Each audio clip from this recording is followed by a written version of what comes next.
worked as an EMT for a very short time, and it kind of forced me to realize that I'm more of probably a long-term relationship kind of person. I found myself oftentimes wondering what was happening to people after, they were no longer in our custody or care. I went back and I focused on a certified nursing program.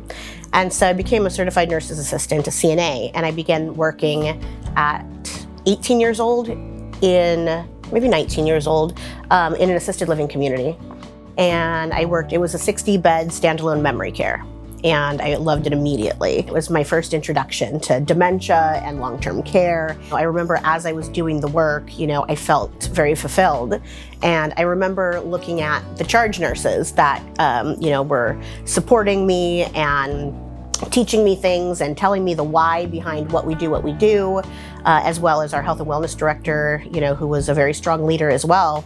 And I decided that, I would like an opportunity to be able to essentially do what they do. I was working the night shift. I would work 10 a.m. to 6 a.m. I would go home and make breakfast, lunch, and dinner for my little kids.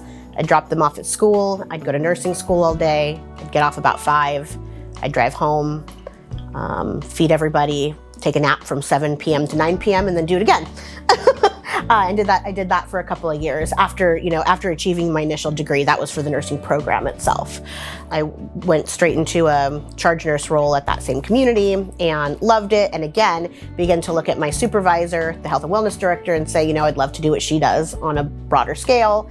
And there was no opportunity there. So I looked elsewhere and went to another local community and became a health and wellness director at a memory care independent AL. And that was kind of the jump start. That was the transition from, my early life into my career life.